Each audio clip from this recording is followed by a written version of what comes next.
Praise the lord. ఈరోజు మనం ధ్యానించే వాక్యాంశం ఏమిటంటే, స్త్రీలు సువార్త ప్రకటించవచ్చా? బైబిల్ గ్రంథంలో స్త్రీలు బహుగా వాడబడ్డారు. స్త్రీలు ఎక్కడ తక్కువ కాదు. అలాగే ఈ రోజుల్లో కూడా స్త్రీలు సువార్త ప్రకటించవచ్చా? స్త్రీలు సంఘంలో నిలబడవచ్చా అనే అనేక మంది ఈ ప్రశ్నను వేస్తూ ఉంటారు. అలాగే స్త్రీలు సువార్తను ప్రకటించవచ్చా అనే ఈ ప్రశ్నకు సమాధానం బైబిల్ ఏం చెబుతుందో తెలుసుకుందాం. కీర్తనలు 68వ అధ్యాయం 11వ వచనాన్ని మనం చూస్తే, ప్రభువు మాట సెలవిచ్చుచున్నాడు, దానిని ప్రకటించు స్త్రీలు గొప్ప సైన్యముగా ఉన్నారు. ఇక్కడ దేవుడు తెలియజేసే మాట ఏంటంటే, ఈ కీర్తన దావీదు రచించాడు. ఈ కీర్తనలో దావీదు తెలియజేసేటటువంటి మాట, దానిని ప్రకటించు స్త్రీలు గొప్ప సైన్యంగా ఉన్నారని దేవుడు తెలియజేస్తున్నాడు. అలాగే రోమా 16వ అధ్యాయం 1-2 వచనాల్లో చూస్తే, కేంక్రియాలో ఉన్న సంఘ పరిచారకురాలగు ఫిబే అను మన సహోదరిని పరిశుద్ధులకు తగినట్లుగా ప్రభునందు చేర్చుకొని, ఆమెకు మీ వలన కావలసినది ఏదైనా ఉన్న యెడల సహాయము చేయవలెనని ఆమె గూర్చి మీకు సిఫారసు చేయుచున్నాను. ఆమె అనేకులకును నాకును సహాయురాలై ఉండెను. ఇక్కడ రోమా సంఘానికి పౌలు పత్రిక వ్రాస్తూ తెలియజేస్తున్న మాట, అక్కడ ఫిబే అను సంఘ పరిచారకురాలు ఫిబే అను ఒక వ్యక్తి ఉంది.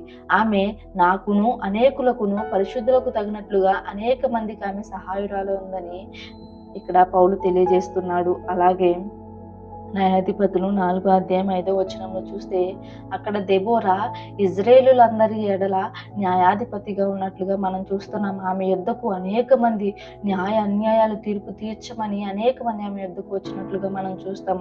అలాగే ఎస్తేరు 4వ అధ్యాయం 16-17 వచనాల్లో చూస్తే, ఎస్తేరు తన దేశపు వారిని యూదా వారందరిని రక్షించుకొనుటకు, ఆ దేశ వారందరిని రక్షించడానికి దేవుడు ఎస్తేరును ఎన్నుకున్నట్లుగా మనం చూస్తాం. అలాగే 2వ రాజులు 4వ అధ్యాయంలో చూస్తే, షునేమురాలు అనే ఆ వ్యక్తి ఏం చేసిందంటే, ఒక దైవజనుడు వచ్చినప్పుడు ఆ దైవజనుడికి అనేకమైన వాటిని సిద్ధపరిచింది. మేడగదిలో బల్ల, పీట, మంచము అనేకమైనవి సిద్ధపరిచి ఆ దైవజనుడు అక్కడ బస చేయడానికి ఆమె ఒక పరిచర్య విధానం కలిగినటువంటి స్త్రీగా మనకు షునేమురాలు కనబడుతుంది. దానిని బట్టి ఆమె గనురాలని ఎంచబడింది. అలాగే 1 సమూయేలు 1వ అధ్యాయం 11వ వచనంలో మనం చూస్తే, హన్న దేవుని దగ్గర ప్రార్థన చేసేటప్పుడు వాడినటువంటి పదాలు, దేవుని ఎదుట నీ సేవకురాలైన నన్ను, నీ సేవకురాలకు నాకు అని ఆమె మాట్లాడినట్లుగా మనం చూస్తాం. దానిని బట్టి మనం ఆలోచిస్తే ఆమె దేవుని మందిరంలో ఎటువంటి సేవ చేసిందో మనం అర్థం చేసుకోవచ్చు. ఎన్ని సంవత్సరాలు సేవ చేసిందో మనం అర్థం చేసుకోవచ్చు. అలాగే ఈ లోకానికి రక్షించడానికి యేసుక్రీస్తు వచ్చారు. ఆయన కన్యకైన మరియ గర్భాన జన్మించారు. అంటే దేవుడు యేసుక్రీస్తును ఈ లోకానికి రప్పించడానికి ఒక స్త్రీని ఉపయోగించుకున్నాడు.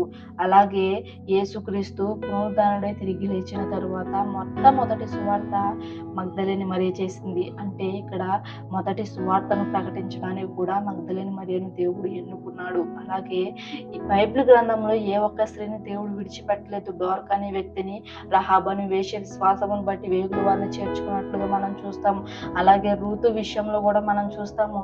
అంటే ఏ ఒక్క స్త్రీని దేవుడు తక్కువ చేయలేదన్నమాట. అలాగే మొదటిలో ఆదాము అవ్వల విషయంలో కూడా దేవుడు ఆదామును సృష్టించిన తర్వాత అవ్వను పక్కటెముక నుండి తీశాడు, కానీ కాళ్ళలో నుంచి కానీ తలలో నుంచి కానీ దేవుడు ఎముకను తీసినట్లుగా మనం చూడం. అలాగే పక్కటెముకల నుంచి అంటే ప్రతి దానిలోనూ సమమైనటువంటిగా స్త్రీ ఉందన్నమాట. అలాగే మనం ఆలోచిస్తే ఈరోజు నీ విషయంలోనూ నా విషయంలోనూ దేవుడు ఒక గొప్ప ప్రణాళిక కలిగి ఉన్నాడు. మనం స్త్రీలం కదా, బయటకు వెళ్ళి ఏం చేస్తాము, ఏం ప్రకటిస్తాం, సంఘంలో ఎలా నిలబడగలం, భయం వేస్తుంది కదా, ఎదుటివారు ఎలాంటి మాటలు మాట్లాడతారు అనేసి మనం రకరకాలుగా ఆలోచనలు చేస్తూ ఉంటాం. కానీ ఎవరైనా ఏదైనా గద్దిస్తే మనం వెనకబడిపోతాం. కానీ దేవుడైతే మన పట్ల ఒక ప్రణాళిక కలిగి ఉన్నాడు, మన పట్ల ఒక నిశ్చయితను కలిగి ఉన్నాడు.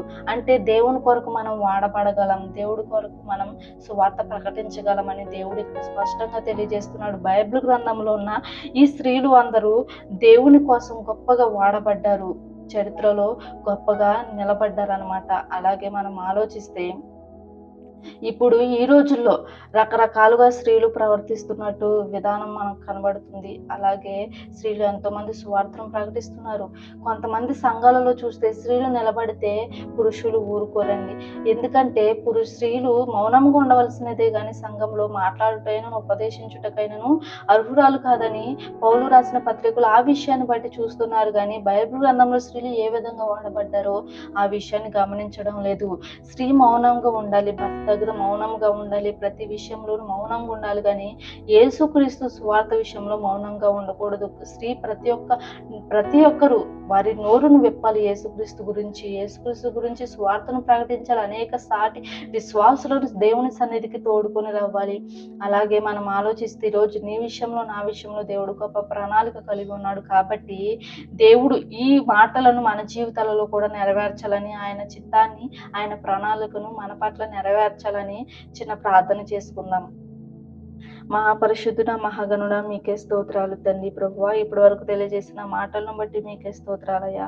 అయ్యా, మా పట్ల నీవు కలిగి ఉన్న ప్రణాళికను నెరవేర్చండి తండ్రి. ప్రభువా, స్త్రీలం ప్రభువా అయ్యా ఏమీ మాట్లాడలేమని ప్రభువా మేము బలహీనమైన ఘట్టాలుగా ఉన్నాం కానీ తండ్రి ప్రభువా అయ్యా నీ సువార్త విషయంలో ప్రభువా మా నోరును విప్పు వాడవు నీవే తండ్రి. ప్రభువా మా నోటికి తోడైండు వాడవు నీవే తండ్రి.